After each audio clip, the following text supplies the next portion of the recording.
Alrighty, folks, I want to have a conversation about what I will call a happiness epidemic. I have started to notice more and more people are not only not happy, but fundamentally getting more and more depressed, more and more angry. I do not know what's going on in the world, but it certainly seems the people kind of outside my very small network of people generally are not very happy. So I wanted to have a conversation with Casey from Brick by Brick Wealth and really play this game of ping pong where we go back and forth and try to highlight 6 reasons why people are just not happy today. Casey, as the guest and ladies first, you're up. What's number 1? Thank you. Thanks, Michael. This is a really good topic because I feel this way. I feel like it's really hard to be truly happy. And I'm constantly, well, why? What is it? How come our ancestors and our parents and our grandparents seem to be happy? How come it seems like in the 1950s, everyone was so happy, you know, from all the things that you see and the nuclear family and the dad goes to work and the mom stays home. And there's just so much now. And I think there's a lot of reasons. One reason, and I think this is a huge one, is social media. You have the new social media now, and there's just unrealistic expectations on people. And when you look online, it like gives me the chills right now, just like, because I think this is so true. When you go online, you log into any social media platform, all people are doing is highlighting their successes. And in order to get follows and likes and get those quick dopamine hits, you want people to be like, whoa, you did that? Oh my God, you're so awesome. And so they're only sharing highlights. And sometimes the highlights aren't even realistic. Some people go so as far, and we've seen this online and heard about these fake gurus who want to say that they have Lamborghinis and all these things. And it's the whole get rich quick when you're 5 years old with no experience. You know, I mean, it's like 18-year-olds with a Lambo and they made it in real estate or made it with, you know, whatever thing. And you're like, you feel so unworthy, so not good enough because you're just the average person. And half of that crap is lies anyway. They're renting the Lamborghini. They maybe did get a trust fund. I mean, very few people do the work their freaking butts off to get to where they are. It's not easy. And so we see all these fake lives on Instagram, on YouTube, on TikTok, and it's just not true. And I think it makes our lives feel like we're not doing enough, and we feel depressed because we're not these people and we're trying so hard and we're not reaching this unrealistic level of success. Oh, I love that. I'm going to stick on the social media one as well because that was on my list, but I'll give you a twist so they're different. I think one of the things that we're failing to understand, and this is because I worked in software for 20 years, the last 5 to 8 years with what's now called AI, what was called machine learning before. You could think of these as algorithms, right? So I was intimately involved with these, and I understand them probably better than most. The algorithms are frankly dumb. What do I mean by that? They are only rigged to give you what you look at, and they want to give you more, right? Their whole goal of an algorithm is to keep you in the application. And the only way they can do that, they don't think, they do, is to look at what you've looked at, scrolled at, stopped at, watched more than once, and give you more of that stuff. So where am I going with this? These social media platforms can be a force for good or a force for bad. Unfortunately, given the human condition and human behavior, it is natural to, operate with these algorithms and give you more things that stress you out. Doom porn, envious, scared, right? There are things that you can consume just given the human condition of fight or flight that will just keep you in a doom loop. But if you take ownership and you start changing your feed by looking at positive, motivating, happy, puppies, whatever it is, your algorithm could change surprisingly fast. So I would tell people to take what's called extreme ownership. Stop blaming the algorithm. They're dumb. You're the moron that looks at the doom porn. You're the moron that feels bad for looking at this or that. You do that. So folks, please have some extreme ownership. Take it as a point of privilege that you could go change your feed in a matter of days. It could go from a doom loop to positive. And if you really want to trick it, just look at puppies. And pretty soon you're Your feed will be full of puppies and maybe comedians and some other stuff. You can, these things can be powerful, but most people operate the wrong way. So that's my number one. What do you got for number two? The social media people will give you what you ask for. So if Exactly. you like one day I got sucked into like how Black girls braid their hair. And like I was watching these like videos on YouTube of all the old, it was fascinating. This is so cool. Like, how do they even do it? And I was watching all these things. And now all I get are Black girl braid videos like on my YouTube. And you know, it's just whatever you watch, which is so not typical of something that I would watch, but it gives you what you want. So if you want doom and gloom, Trump versus Kamala stuff, that sort of deal, you're going to get that on your feed. So it's up to you to change and put the high vibrations and the happy things in your feed. And that's what you'll get more of. All right. I have one, and I might get some hate in the comments. All right. But hey, you know, I am who I am. I think the country has kind of gone down the toilet. Maybe we're going back, you know, the other direction, going up finally. But health and fitness and the perception of what is healthy over the past 10 years has really gone off track. I mean, unpopular opinion here, but we really shouldn't be celebrating obese women. And when I go to Target and I'm looking through the clothing section and there's obese women modeling the clothes on the photos, like that's sending the wrong message. And I think, you know, being healthy is eating right and it's exercising. And I think one of the reasons why a lot of people in America especially are unhappy now is because we are now socially conditioned that being fat is okay. And unfortunately, you have less energy. The other day I did 10 push-ups and I'm like, oh my God, I can breathe now. I really need to go exercise. So having a healthy body, eating right, exercising, releases endorphins, makes you happier. I mean, if you can't walk up a flight of stairs, you can't bend over to tie your shoes, you're always taking the elevator, you know, those things aren't going to make you happy. Being healthy will increase your happiness level. And I think us as a society, we need to start promoting what real health really is. Yeah, I'll piggyback on something, you know, it's very similar. When you look back at the videos from the 50s,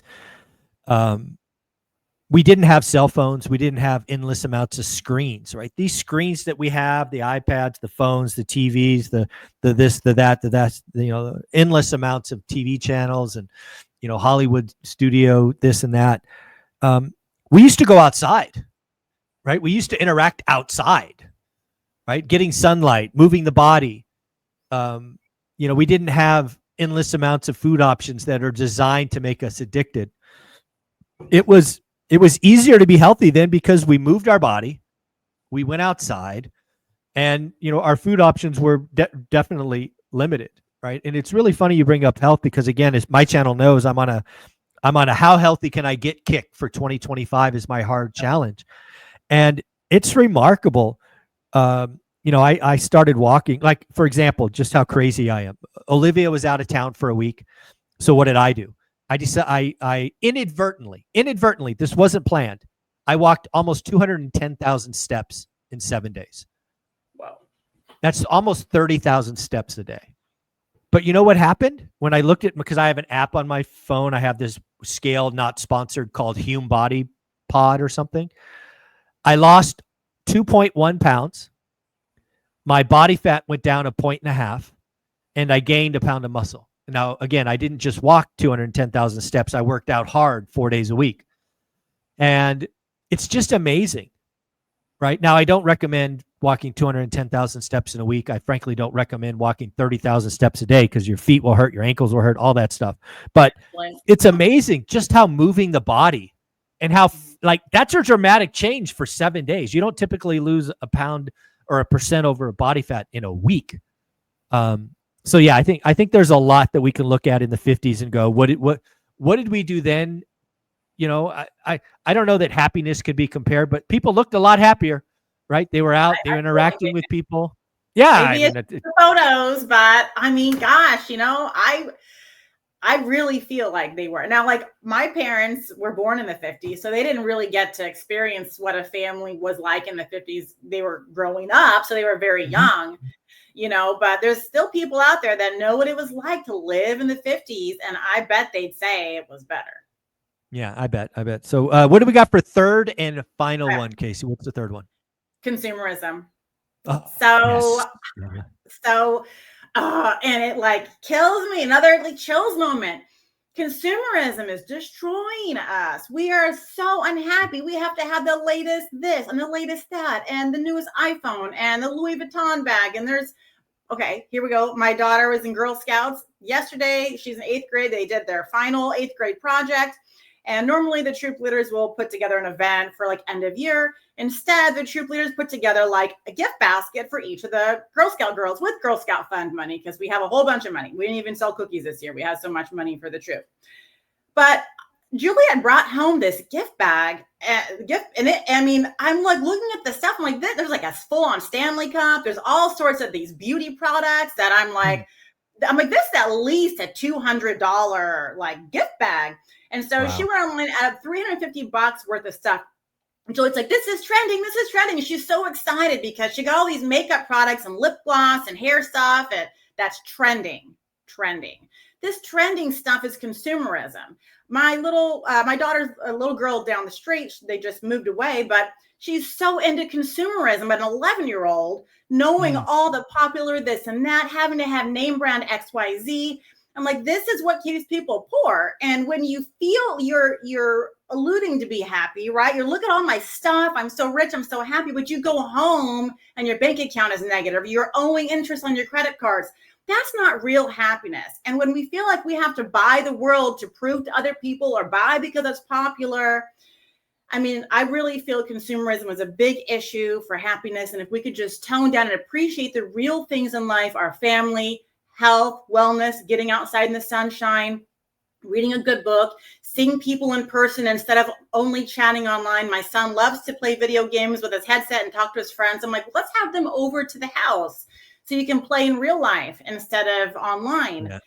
So consumerism, I feel like, is a big problem and makes people unhappy, unfortunately.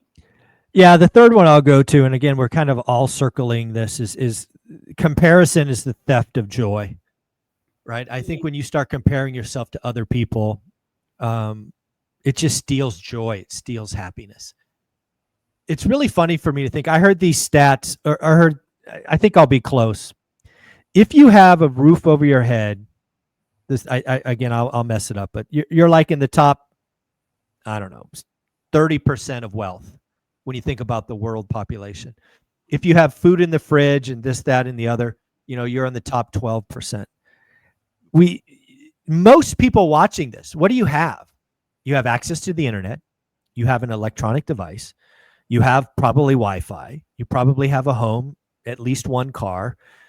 The people watching this are probably in the top, 5% of the world, and you're not happy, right? Comparison is the theft of joy, the theft of happiness. I wish more people would understand that you actually have a lot. Stop looking and seeking comparison. The last thing I'll talk about, because again, both you and I are financially free and this, that, and we're helping people, is please do not compare your year 1 to my year 25. That is unfair to you. And frankly, it's unfair to me.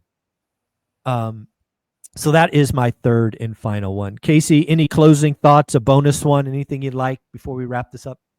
I had a guy today comment on my Instagram post, and it was a long comment. I don't know if he's a troll or what. His name sounded familiar, but it was basically like, I don't believe you. You're full of crap. How did you get, there's no way. Did you even buy a property in the past 2 years? You probably bought properties at 3% interest under $250,000 and, 10 years ago. And there's just so much doubt from people on what can happen today. And I just want people to know that you really cannot compare someone's year 1 to, whatever, all to 25 years in the business or whatever it is. You have to compare yourself to yourself, and you have to make your year 1, your year 2 better than your year 1. What can you do to better yourself? Where are you at in your situation so you can level up yourself? It's demoralizing and just you want to give up when you compare yourself to these elite people who have worked their freaking butt off for years. You're not going to have any motivation. You're not going to have any mojo. You're not going to have any hope when you're comparing yourself to people years ahead of you. Compare yourself to yourself. And every night I tell my kids, and we were starting, you fall in and out of your goal, your to-do list, or the things you're trying to get better at, right? People fall in and out of their diets or whatever, or eating healthy. We have a 3-goal thing that we do every night. Every night before we go to bed, I say, okay, kids, what are your 3 things you're going to do tomorrow? One thing for school, right? One thing, what are you going to accomplish? Because we're homeschooling, so we kind of have to be self-motivated. What one thing are we going to accomplish tomorrow? What for work, school? What one thing are we going to accomplish health-wise to better yourself? And that what one thing are you going to do for somebody else? Because there's no better feeling than doing something for somebody else. And it's great because no longer am I like comparing my kids to the other kids, or well, your brother or sister did this more, or so-and-so is better, your friend is better. It's look what you did today and you didn't do it yesterday. You're getting better, So you can't compare yourself to other people, comparing yourself to yourself. And it's difficult. I compare myself to people, and I try not to, and I realize that I shouldn't. And I try hard, but it's difficult with everything that's out there. You want to be the best, us type A people want to be the best at everything. So we have to remember, we got to be the best version of ourselves. I like it. Where can people find you? You do amazing stuff. Thank you, Michael. You can find me every day on Instagram, Brick by Brick Wealth, as well as YouTube. I put out videos weekly, Brick by Brick Wealth. Thank you so much.